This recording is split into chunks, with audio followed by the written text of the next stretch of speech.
And just like that, welcome back, and here we are with that little overview of the match that we've been talking about. You said Hydrogen Bomb versus Hydrogen Bomb. I got a more analogy that's more inside my wheelhouse. You've got basically 4 Formula One World Champions in there, or if I was to go for my more recent rabbit hole analogy for motorsports, you've got 4 John Forces that are fighting against each other. That's basically all you have, and it's very tough to pick one. I did say Epos was going to be the one clinching through, but yeah, realistically, they say all 3 remaining people deserve to be in there. All 4 deserve to be in the winner final. Let's face it.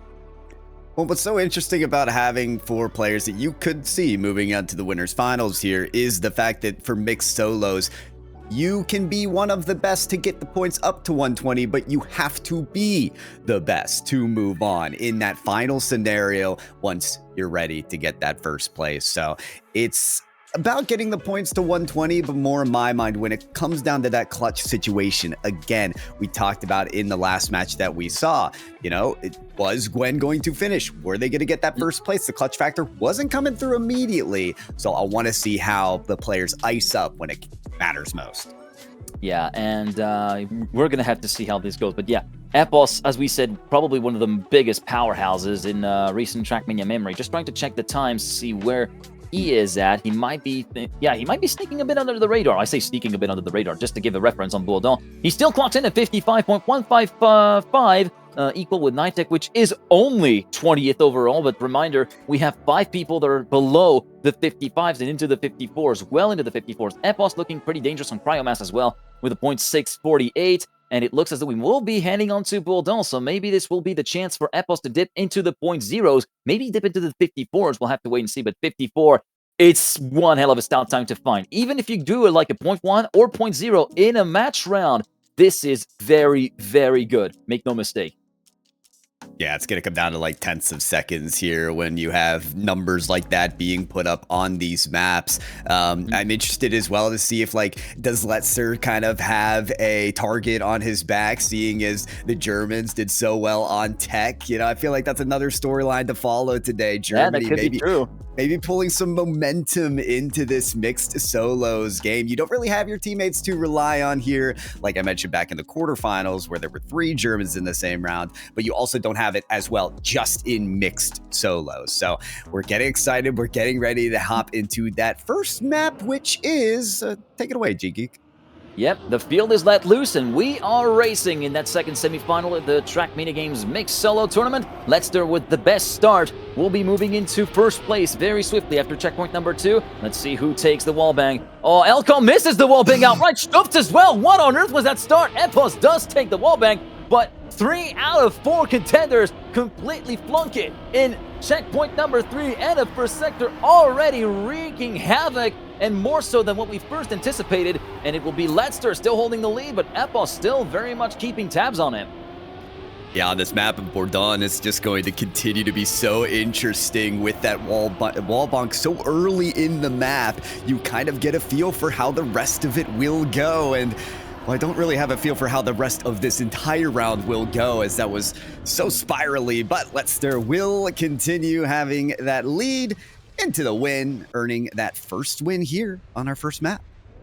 And it looked very close, though. I was spectating Epos, and they were almost side by side going through that jump into the final reactor part. A 34 millisecond margin was just enough for Leicester to eke out the win and get that original 10-pointer in the books as we make our way onto round number 2. And someone's already hit the arch. Who was that? I think that was another Evelyn Scar. Yes, it is indeed Stoffs from Team Nederlands, who is down in the gutters. 1.6 seconds down. Epos gets the wallbang. Elcon does not offer the wallbang this time around after completely missing it outright in checkpoint number 3 during the first round. Epos leading, Leicester second, Elcon in third position, all separated by about 0.2 of a second from first to third. Stuff's way out of it as we end the second sector with that dirt part.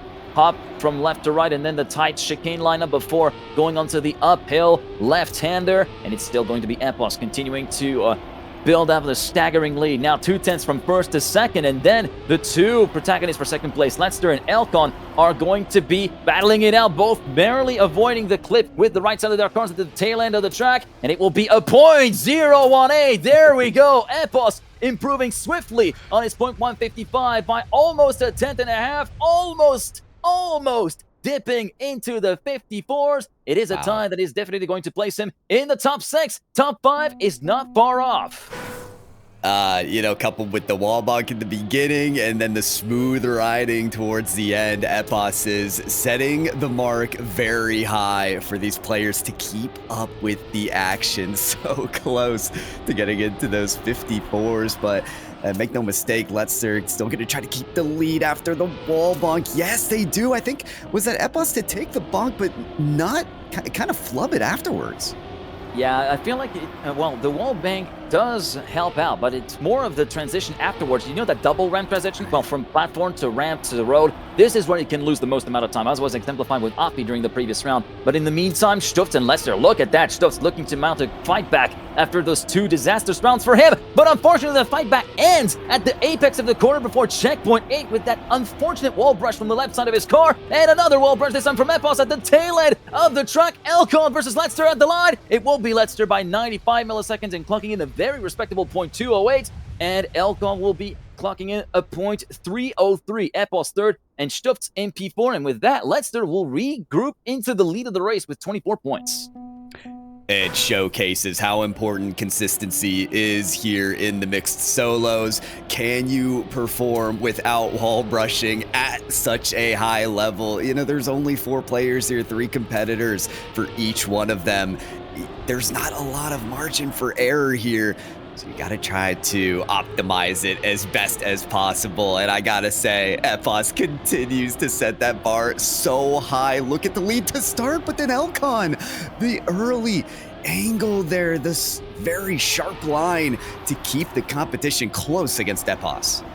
Yeah, it seems as though there are 2 different schools of thought when it comes to the wood part. You saw Epos go very wide, carry as much speed as he can, whilst Elcon tries to go for the least amount of distance traveled, although that was somewhat counterbalanced with the lack of speed that he had compared to Epos. Again, Epos going so close to the outside wall with that right rear as we go towards the finish line, and it will be yet another round win for Epos. And there it is! The 54.988 confirms Epos as the 6th driver ever to dip below the 55 seconds here on Bourdon, and he will be clocking in 30 points out of 40 possible. A very, very decent haul from Epos, and already a statement being made with that final round. I was want to propose a change to the rule set where we give an extra point there for clearing into 54, being the 6th player to do it. What a performance. And this is what competition does here, G-Geek. It pushes players to press those limits, get as quickly as possible. I mean, we can see situations where we get closer and closer to the records just here in the mixed solos. It is the upper bracket, the top 8 competing here at this stage after all. Yeah, indeed, as we make our way onto Cryomass, which will be our 2nd map, which means that Addiction from Mime will be the 3rd and final map of the original rotation. We could see us circling back onto Addiction if things do get really, really close, but we're gonna have to wait and see how this develops. We're still very much in the early phase of the game just yet, judging by the points. 30 points for Epos, 27 for Leicester, who's still in it to win it. Then we got Elcon on 22, and Stuffs with a disastrous start to his campaign at 13 points out of 40 collected. He definitely needs to turn the wick up and actually get back to his old winning days if he wants to actually get a little bit of an inkling of an impact on this semifinal. Yeah, I'm looking at Stuffs in that quarterfinal. Was the 2nd to qualify, and it was a double finish where they had to do it against Levon. So it is these tough, tight finishes that you're actually getting into these semifinals where you now have to compete against people just as consistent, just as good, and you can't afford to have those early mistakes moving into the 2nd map. As we see Stuft already a little bit on the back foot, 3/10 down compared to the leading trio of Elcon, Leicester, and Epos, who are swapping positions corner after corner and checkpoint after checkpoint, heading into sector number 3. Checkpoint 10 cross. Look at the very shallow line from Leicester, but he looks to be a little bit on the slow side, thus will allow Epos and Elcon to pull away. And in the meantime, it's still Epos holding the lead, 17 milliseconds ahead of Elcon, and now moves on the attack, but will lose big time. Almost goes down to 4th, and it will be Epos clocking in a .848. We'll be thankful for that slight wall brush from Elcon, because let's be real, he was keeping Epos honest all the way towards that final sequence of corners there. But I feel like for Epos, the competition only helps them, right? You think about how close the competition is. If everyone's so far back, you can play the safe lines, but not for Epos. That competition just drives them further and more quickly. And I'm wondering now, G-Geek, if these upper semifinals are going to be a story for Great Britain. If we look at the upper semifinals on the other side, Bozbez is leading in that regard. Epos over here. Is it just a GB finish here in the semis? We'll have to wait and see. In the meantime, Epos does have a bit of a sluggish start to this round. In fact, he has a bit of a shocker of around a second down after early mistakes compared to the rest of the field. Elcon also having a big slowdown midway through the second sector, so it will be Stutz and Leicester who are going to be duking it out for the lead of the race in the 10-pointer. Great slingshot on the outside and the downhill right-hander, courtesy of Leicester. Both separated by 20 milliseconds, but this time it's Stutz's turn to actually fall victim to the chicane. And here comes Elcon, sniping him by 13 milliseconds.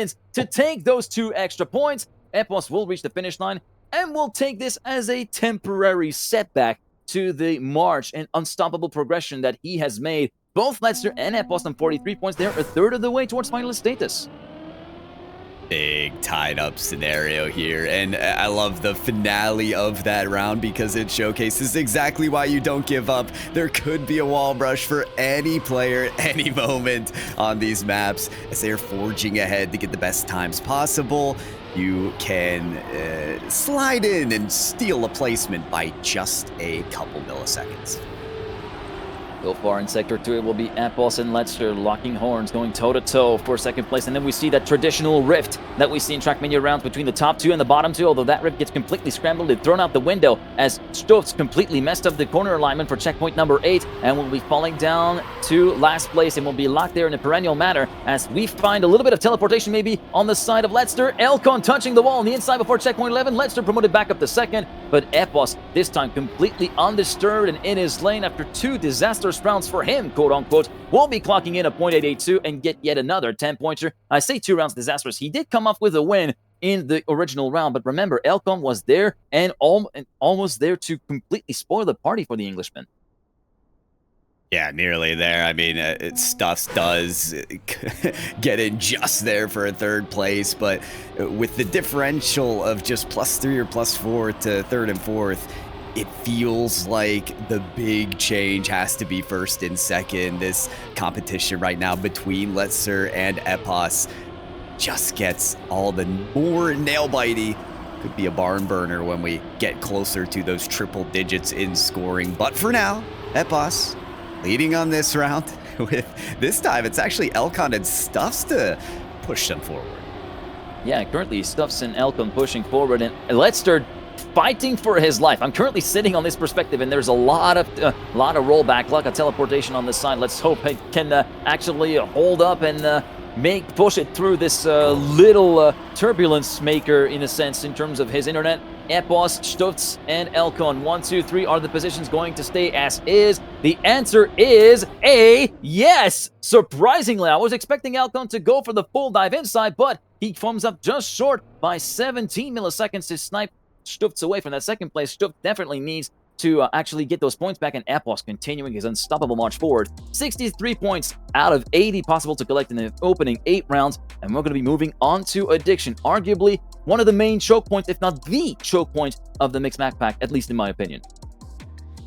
Well, it just makes it all the more interesting, and I thought that we'd end how we were continuing there with a near tie of Epos and Leicester, but that was a really tough flub at the end there, as Epos very uniformly kept the lead through that last round. It was almost in agreement that the final 3 there, just in a line, the whole rest of the track said, okay, Leicester's in the back, none of us are going to lose. All right, let's just safely move on there to the end. As you mentioned, there weren't any huge risks taken on the very last turns there. So yeah, we will have Addiction. As you said, it's a choke point map.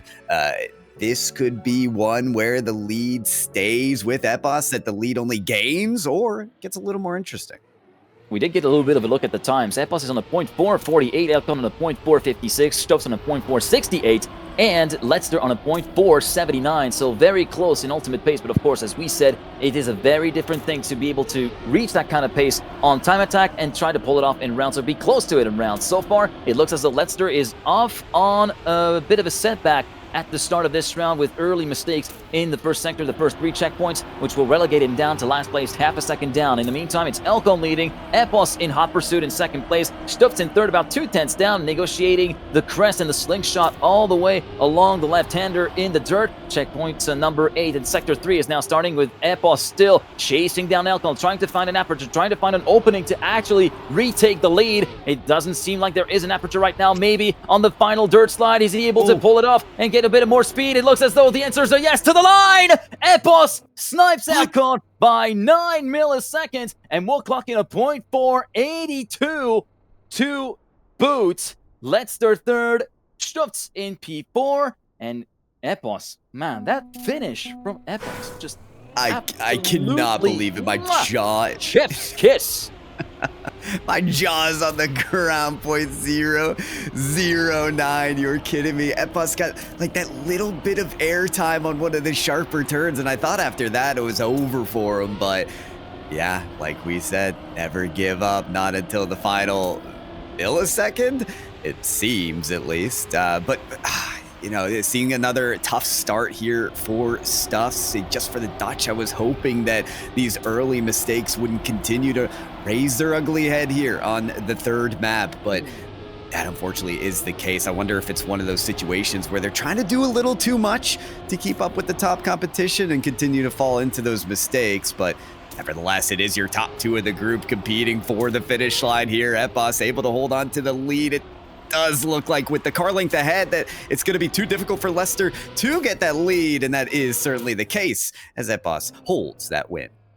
And Epos clicking in a 0.569. Although we were kind of recalibrated our minds with the dry times that were driven a little bit earlier on in round number 1. This is still definitely quite a bit quicker than what we've seen earlier on with Afi, Gwen, and Thomas Jean, that's for sure, where we were consistently within the 0.7. So this is looking like a very, very, very stout rotation here on Addiction so far. In the meantime, round 3 out of 4 is underway. Stubbs going a little bit too wide into that plastic bubble road section, and Elkon touching on the inside, heading into checkpoint number 3, and one of the key contenders and key opponents of Stubbs is now out of here.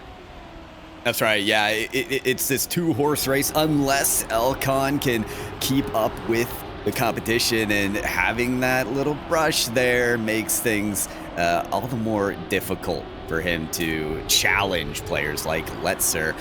Speaking of which, he's not part of this top 2 situation. Could this be the first win, I think, that we see from Stuffs? It's a couple more turns to go here. Sharp right, get the speed. Stuffs holds on to it with a car length. It's that last turn that players do try to get that edge, but Stuffs able to hold on.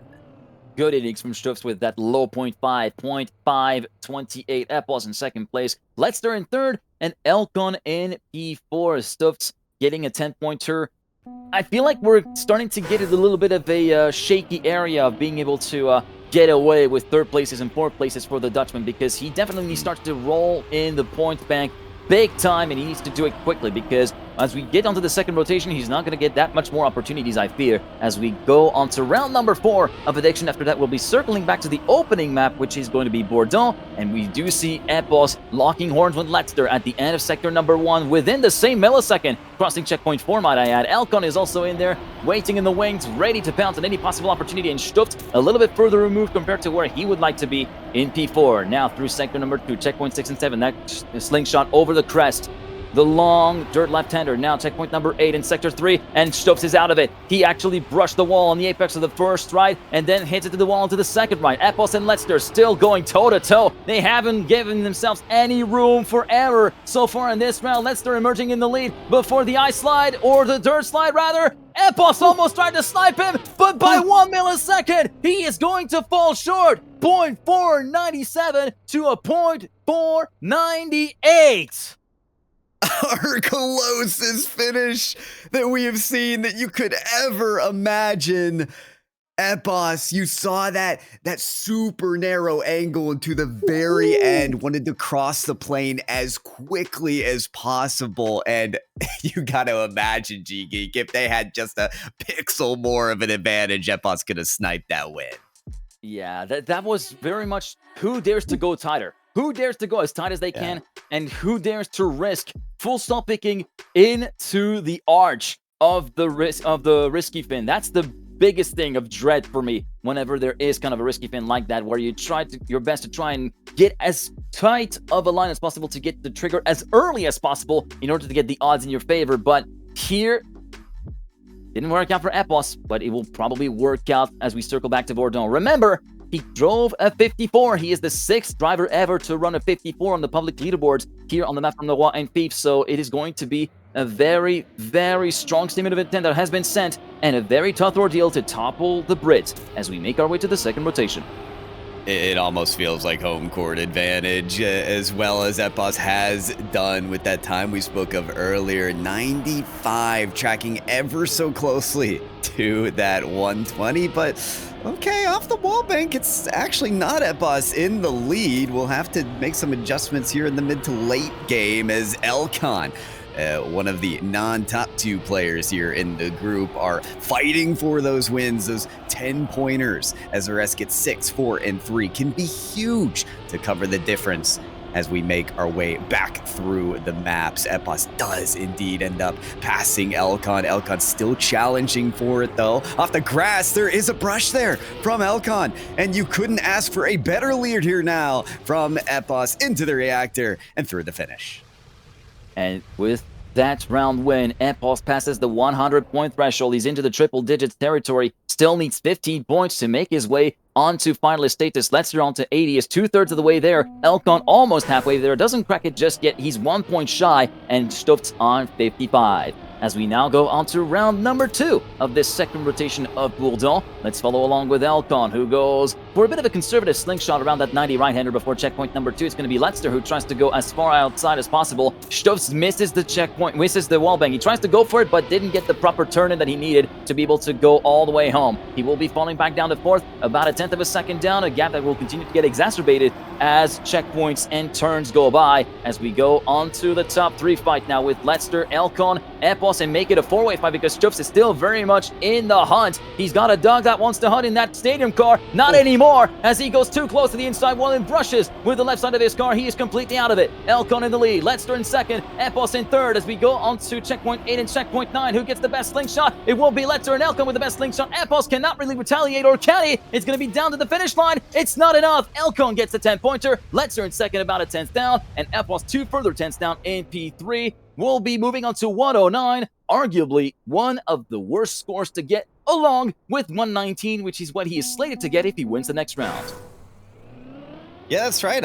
105 for Epos. It was all about getting a 1st and or a 2nd in those next 2 races. So with a 3rd, the competition have done their job to stave off Epos as much as they can. And this is really a track where they want to do that, where Epos found arguably the most success and the best time officially for these 4 in this round. Now, Epos does have a lead in a kind of a race that might not matter too much if you're expecting a strong finish for the next race, but it's still something to set a benchmark for the next races to come.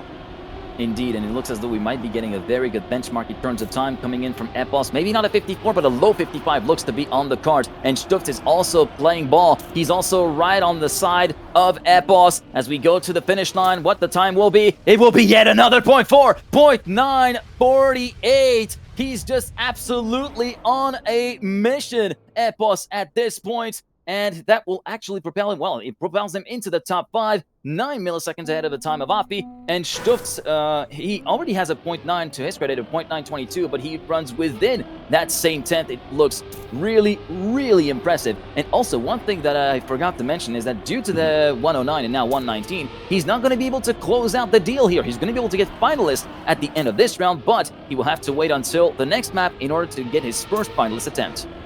Yeah, I think so. Everyone but Epos. Kind of quick high five before getting into the next round to stave off Epos as long as they could into the next track. And, well, I guess they're high-fiving once more because Epos very much far back saying, you know what, I go into finalist position after this race. Regardless, you 3 can duke it out. So duke it out they will. Letzter, the one.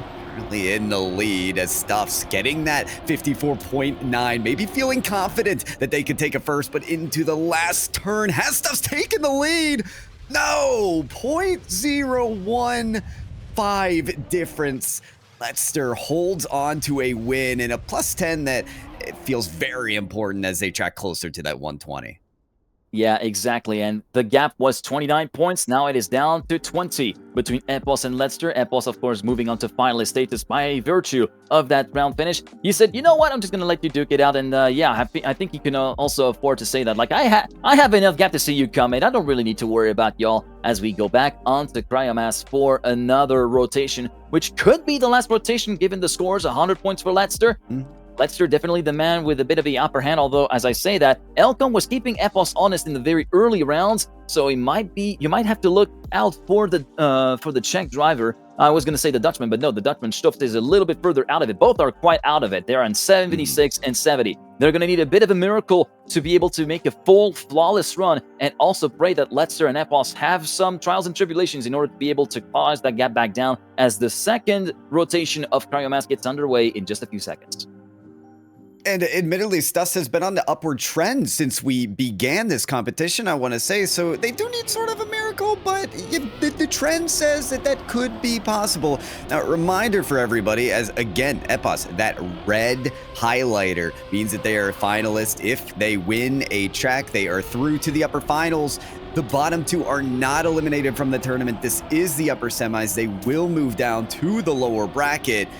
Question is, does Epos qualify for that upper finals? Right here, right now, they're tracking just directly behind Elcon, who seems to get a bit extra of a lead, a full car length against the rest, but that doesn't mean the lead will hold. Leicester competing against it as well, as it seems Epos will have to wait another race to try to get out of this group.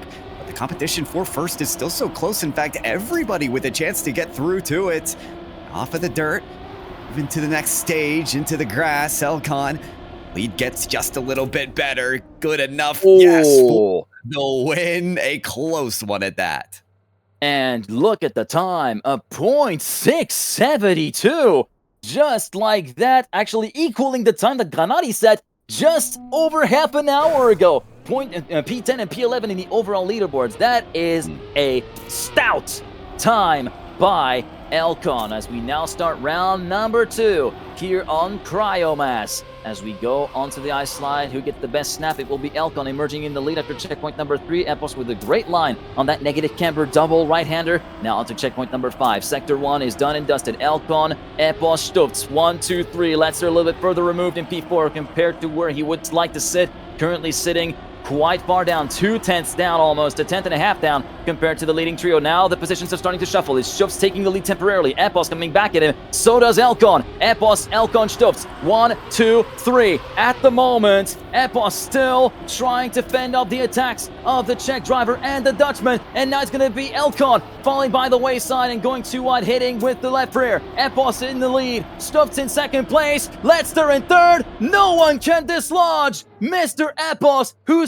punches his way through and validates his ticket into the winner's final with a .725, 90 milliseconds ahead of Stutz. Leicester in third, and Elcon in P4. Leicester just 10 points away, 1 round win away from moving on to finalist.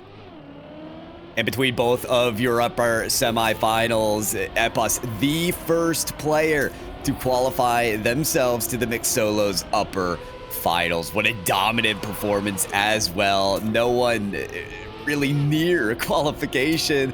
I mean, Leicester has to get a first place, a full 10 points to get up to that qualifying manner, as you see them at 110 for this race. Now, Leicester didn't have the best start on the last one, but was able to move up into that top 3 position on this one, tracking right behind Stuffs as we get into the next turn.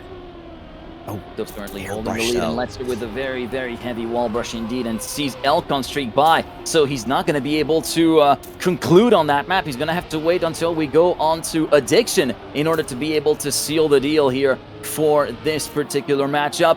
Epos, well, very much still confirmed, but Stutz, in the meantime, winning with a .975, although we do see Elcon with a very big slowdown towards the final sets of corners, forced to respawn, actually, promoting Leicester into that second place in the round, allowing him to get 2 extra points. It'll be a 116 for Leicester, 93 for Elcon, and 90 for Stutz as we go on to the 4th and final round.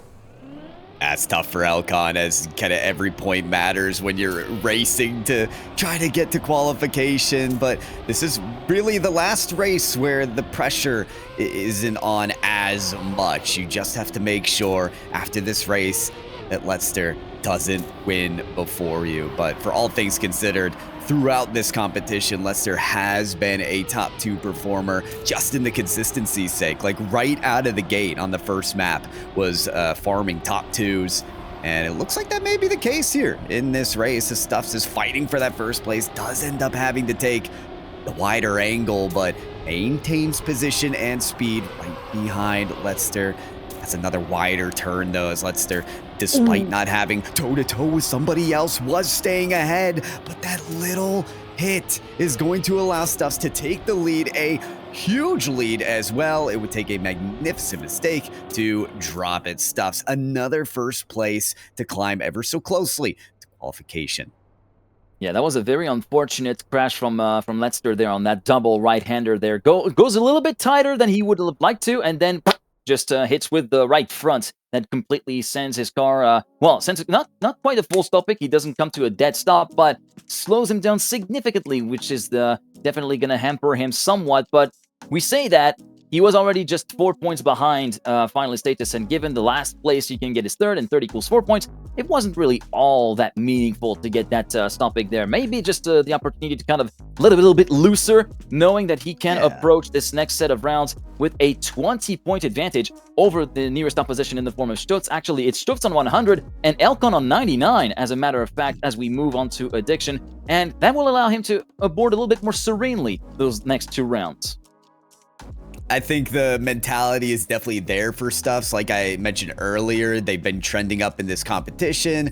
With the scoring at 100, they have the potential to win a couple races and also be in that finalized position. So it all comes down to this. It's Addiction, and it's up to Leicester to close this competition. Here we go then, the first round out of 4 possible here on Addiction from Mime, and already we see one of the challengers falling by the wayside, and it is Stutz, who had a very big slowdown midway through that plastic sausage road and will be down into last place with an 8/10 deficit. It's going to be Elcon trying to resist the attacks of Leicester currently as we go on to checkpoints 5 and 6. Moving on to the long left-hander, 2-part left-hander. We've got this left-hander and then this one, which goes uphill over the crest, and you can very much lose a gear if you're not careful about the moment you snap your wheels back to center. Now on to checkpoint number 8, the start of the reactor grass part, the start of sector 3, and now it's going to be Leicester looking to mount the fight back, and look at the move he's able to pull on Elcon through that long left-hander before checkpoint number 10. Is he going to be able to pull it off this time round? First time of asking. The answer is yes, as Elcon completely falters down in the final slide. 57.612. Leicester is through to the winners final along with Epos. 106 for Stutz, 103 for Elcon. These two are going to have a couple more hours of play at the very least in their hands as they are sent down to the lower bracket. Yeah, congratulations to them, GB and Germany, doing what it takes to, I would say, cleanly get that finish. It came down to consistency, in my opinion, because you saw people like Stuffs early on in the competition had those early mistakes, and then the gap is too wide really to compensate for it later on. And then in that last race, it happened again. An early mistake just to try to take the lead. Unfortunately, G-Geek ended up falling behind. So definitely a dominant finish, even in the upper semis where we said all 4 had a chance to get that qualifying into the upper finals. But then you had one stumbling block that that our fellow companions Orion and Mr. Twiggy are going to be in agreement to talk about, and that is of course the one and only Epos, who has just acted in one word: coal. Yeah, I mean, absolutely ridiculously so. I'm actually watching the other upper semi-finals right now, and Bozbez has also qualified. So, Team GB on top. This is wonderful. This is great. After the heartbreak of earlier today, I think we can all be quite happy about that one. But yeah, Epos, I just really had no brakes on his car whatsoever that whole time, right? Getting so close to the world record in rounds so many times is just a ridiculous kind of feat to accomplish. It's something we see from Epos quite a lot, I would say. Ryan, do you agree with that? That's what he's known for, driving pretty much close to world record, beating his own PB in rounds. Like I was saying in the green room, if he could drive world record every single round, then he would. Arguably the best Trackmania player at the moment. He is in that conversation. Like, yes, obviously you've got your Carl Jr.'s, the GOAT, but right now, Epos, I think, is up there as a contender, as a shout for best player overall. Like, I think, obviously we didn't see him in tech earlier, but I think you put him in that tech lobby and he destroys quite a lot of people there as well. So yeah, Epos going through, Bosbez going through as well. So there are 2 Brits in that upper final, top 8 secured for both of them. And we also have Leicester and Grenadi going through. So it is 2 Brits and 2 Germans in that upper final. Yeah, that's going to be really, really interesting. Obviously, plenty of games to play because we need to get the lower finals ready as well. So it'll be mostly lower bracket from now and then. Once we've got those lower finals, the 2 winners of those join the 2 winners of the upper finals for the grand finals. So plenty more to come, and chances for other nations other than Team GB and Germany to get up there as well. I mean, obviously, we still have Switzerland in the running. We still have France in the running. Ender is still in the running. We do not have Netherlands. Switzerland in the running. No, is that already gone? The outdated Affy's information. out. Affy's out. Okay, never mind then. But still, yeah, no, we've got plenty more stuff to go. So, Pyro, what do you think is going? You know what? We'll look forward to the upper final match since we just watched the upper semi-finals. Out of everybody that you've seen, obviously you didn't see Bosbez or Grenadi in that one, but who are you thinking is... I don't think I even need to ask this question. Who are you thinking is the favorite out of those?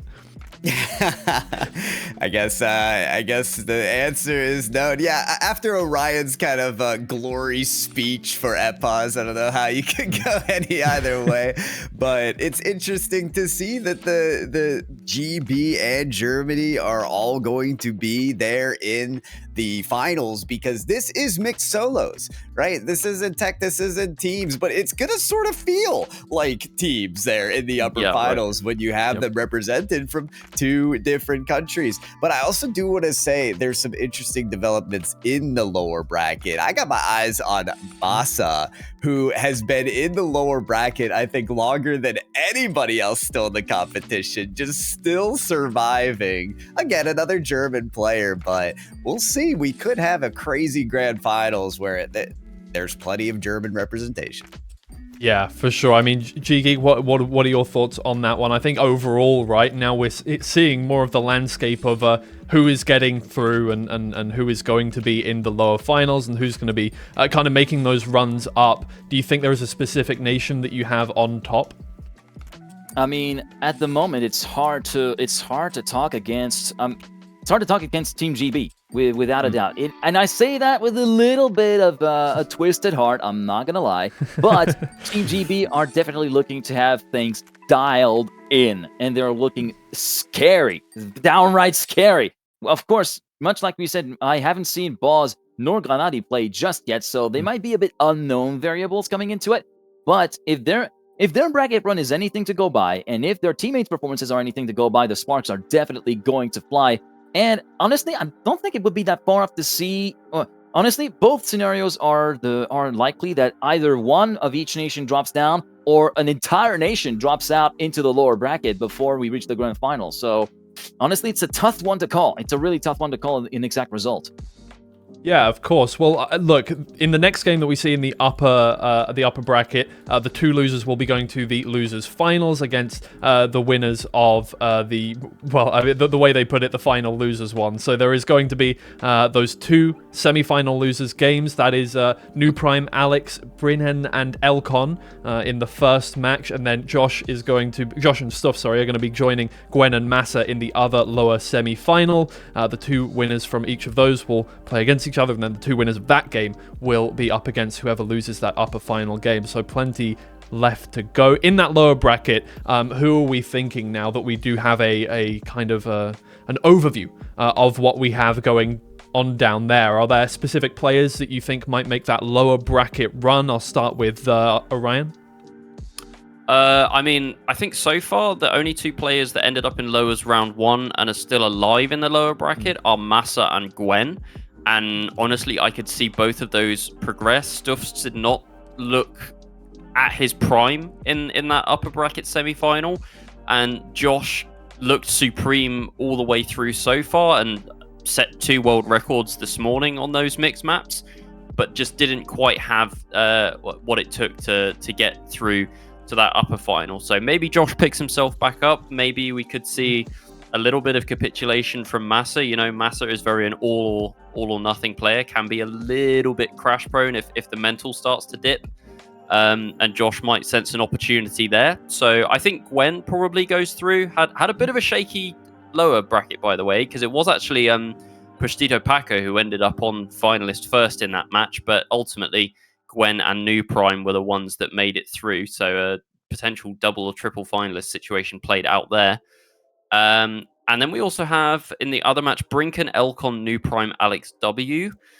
Brinken has looked really good so far and was doing really well in the time attack as well. Elcon as well has been amazing. I probably think New Prime makes it out of those 4, and then one of Elcon and Brinken. Geek, you agree with what I'm saying there, or do you have a slightly different take? For me, I have a couple of different takes. First of all, I will probably do a New Prime Elcon lock-in on the first lower bracket quarterfinal. As much as I would like to give the benefit of the doubt to Brinken, I feel like that semi-final run that we saw from Elcon was just a little bit off, but nothing to really worry about. I think he's going to be right back on his A game. And New Prime, if you haven't seen New Prime perform in previous competitions, first of all, what are you doing? And 2, he's definitely one to absolutely look out for. There are the matchups: New Prime, Alex, Brinken, and Elcon. I'm locking New Prime second, New Prime first, Elcon in second, and I think we would have to say goodbye to Sweden, unfortunately, in my opinion. As for the second semifinal, Massa, Josh, Stuft, and Gwen. You're saying Josh is looking pretty solid. Massa, having been through the lower bracket along with Gwen since day number 1, are starting to maybe think that time is looking a little bit too. They're finding time a little bit long, to loosely translate a French quote. They're looking to continue making their breakaway run and maybe punch their way back up through the grand final. Stutz, as you said, didn't look quite at his prime. He looks to be quite a far ways up. Again, remember, this is his first competition back in the game after a pretty big hiatus. So in terms of lock-in, it's hard to lock in, to be completely honest. I have a feeling there is a shot that on an off chance that Gwen might drop out and France might be out of it, for the simple reason that Gwen, whilst he does look to be pretty good, he had a few moments in the match that we've covered with Afi, Tomajon, and Smiley Bob. Moments that were related in the game with the performance, but also due to some technical issues that we hope are solved and sorted out. So it will be a much bigger question here for me, is if Gwen is able to to exercise those demons and put everything beside him and behind him to try and continue performing when he needed the most. Yeah, I think for me, what is the scariest about Josh and Brinken right now in these 2 games is that by the time that Bozbez had won that game already, Brinken and Grenadi were both on finalists, and Josh was only a couple of points off finalists as well. So that was a ridiculously close game too, which does mean that everybody seems to be performing at their best, unless everybody was having a tough time, which I don't think was the case considering the players in that game. So yeah, I think they're definitely going to be warm coming into this next one compared to the scores that we're seeing from the other games, although of course semi-final loser 1 was also quite close, so Massa will definitely be on top of things too. I'm really excited for these. I don't think we're going to have an even close to bad matchup from any game that we're going to watch from here on out. We are out there. Yeah, we've got so many good players now. And I didn't get a chance to lock my pick, so I'm going to go ahead and do it as well.